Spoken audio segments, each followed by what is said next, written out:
بسم اللہ الرحمن الرحیم۔ شروع کرتی ہوں اللہ کے نام سے جو بڑا مہربان اور نہایت رحم کرنے والا ہے۔ دین اسلام میں خواب بہت اہمیت کے حامل کہلائے جاتے ہیں۔ علماء کے مطابق خواب 4 قسم کے ہوتے ہیں۔ پہلی قسم یہ ہے کہ کوئی شخص کسی شے یا مقصد کے بارے میں دن بھر سوچتا رہا اور جب رات کو سویا تو سارے دن جو سوچتا رہا اس کی تخیلات کی شکلیں خواب میں ظاہر ہوئیں، تو یہ خواب سراسر بے معنی ہوتا ہے، یعنی اس کی کوئی تعبیر نہیں ہوتی۔ دوسری شکل میں انسان غیر ارادی طور پر وحشتناک خواب دیکھتا ہے، جیسے کہ آگ، خون یا پیپ خواب میں دیکھنے سے مراد یہ ہے کہ شیطان آدمی کو خواب میں ڈراتا ہے، اور اس کے بارے میں فرمایا کہ اس خواب کا کسی سے ذکر نہ کرو کہ تمہیں کوئی آفت نہ جھیلنی پڑے۔ اگر کوئی ایسا خواب دیکھے تو نیند سے بیدار ہوتے ہی اعوذ باللہ پڑھے، اور بہتر یہ ہے کہ وضو کر کے 2 رکعت نفل پڑھے۔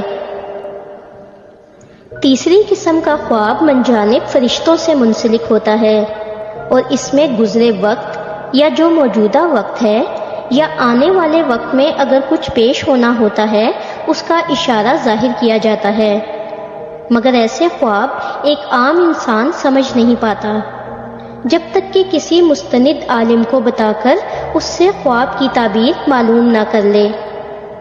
چوتھی قسم کا خواب اللہ رب العزت خود آدمی کو دکھاتا ہے، یعنی اگر اللہ کسی کو ہدایت دینا چاہے یا اس کی کسی طرح کی رہنمائی فرمائے تو وہ صاف صریح ہوتا ہے، یعنی کہ جو آدمی خواب میں دیکھتا ہے وہ ہو کر رہتا ہے۔ لیکن ایسا خواب بہت ہی خوش نصیب شخص کو زندگی میں نصیب ہوتا ہے۔ چنانچہ ارشاد نبوی ہے، اچھا خواب اللہ کی طرف سے ہے اور برا خواب شیطان کی جانب سے۔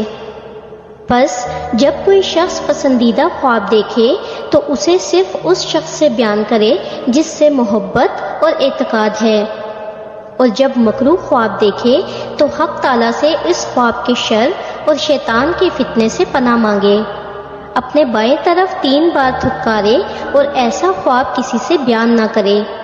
اس طرح برا خواب کوئی ضرر نہ دے گا۔ ضرر نہ دینے کا یہ مطلب ہے کہ اللہ تعالیٰ نے افعال مذکورہ کو رنج و غم سے محفوظ رہنے کا سبب گردانا ہے، جیسے کہ صدقہ کو مالی تحفظ اور بلیات و آفات سے بچنے کا ذریعہ بنایا ہے۔ حضرت ابو امامہ رضی اللہ تعالیٰ عنہ فرماتے ہیں کہ حضرت خالد بن ولید رضی اللہ تعالیٰ عنہ نے رسول اللہ صلی اللہ علیہ وآلہ وسلم کو بتایا کہ وہ رات کو کچھ ڈراؤنی چیزیں دیکھتے ہیں جس کی وجہ سے وہ تہجد کی نماز نہیں پڑھ سکتے۔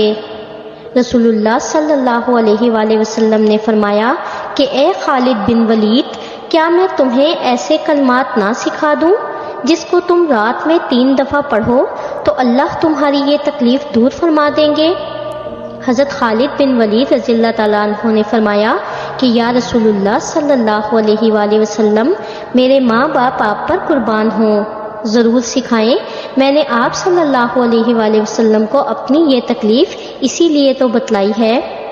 حضور صلی اللہ علیہ وآلہ وسلم نے فرمایا، یہ کلمات کہا کرو، اعوذ بکلمات اللہ التامات من غضبہ وعقابہ وشر عبادہ ومن ہمزات الشیطان وان یحضرون۔ اللہ کے پورے کلمات کے واسطے سے میں اللہ کے غضب سے، اس کے عذاب سے اور اس کے بندوں کے شر سے اور شیطانوں کے وسوسے سے، اور یہ کہ وہ میرے پاس آئیں، میں اس سے پناہ چاہتا ہوں۔ حضرت عائشہ رضی اللہ تعالیٰ عنہا فرماتی ہیں کہ چند راتیں ہی گزری تھیں کہ حضرت خالد بن ولید رضی اللہ تعالیٰ عنہ نے آ کر عرض کیا، یا رسول اللہ صلی اللہ علیہ وآلہ وسلم، میرے ماں باپ آپ پر قربان، اس ذات کی قسم جس نے آپ صلی اللہ علیہ وآلہ وسلم کو حق دے کر بھیجا، جو کلمات آپ صلی اللہ علیہ وآلہ وسلم نے مجھے سکھائے تھے وہ میں نے 3 مرتبہ پورے ہی کیے تھے کہ اللہ نے میری وہ تکلیف دور کر دی۔ ایک دوسری روایت میں حضرت عبداللہ بن عمر رضی اللہ تعالیٰ عنہ فرماتے ہیں کہ حضور صلی اللہ علیہ وآلہ وسلم نے فرمایا، جب تم میں سے کوئی نیند میں گھبرا جائے تو یہی دعا پڑھے۔ نسائی کی ایک روایت میں یہ ہے کہ حضرت خالد بن ولید رضی اللہ تعالیٰ عنہ نیند میں گھبرا جایا کرتے تھے۔ انہوں نے حضور صلی اللہ علیہ وآلہ وسلم سے اس کا ذکر کیا۔ حضور صلی اللہ علیہ وآلہ وسلم نے فرمایا، جب تم لیٹا کرو تو یہ دعا پڑھ لیا کرو۔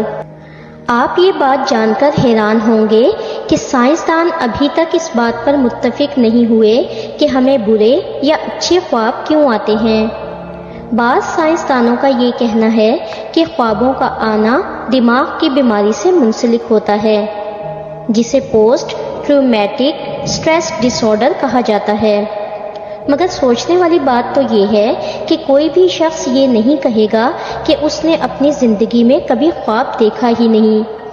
جیسا کہ میں نے شروع میں عرض کیا تھا کہ خواب 4 قسم کے ہوتے ہیں، تو کیا خواب دیکھ لینے کے بعد انسان یہ تصور کر لے کہ وہ ذہنی مریض ہے؟ میرا اس حوالے کو دینے کا مقصد ہرگز یہ نہیں ہے کہ سائنسدان غلط ہیں۔ میں صرف یہ بیان کرنا چاہتی ہوں کہ اللہ تعالیٰ کے بہت سے ایسے راز ہیں جو آج تک کوئی بھی دریافت نہیں کر سکا۔ اللہ تعالیٰ سب کو شیطان کے شر سے محفوظ رکھے، آمین۔ اگر آپ نے ہمارا چینل ابھی تک سبسکرائب نہیں کیا تو برائے مہربانی چینل کو سبسکرائب کر لیں اور ویڈیو کو لائک کر دیں۔ شکریہ۔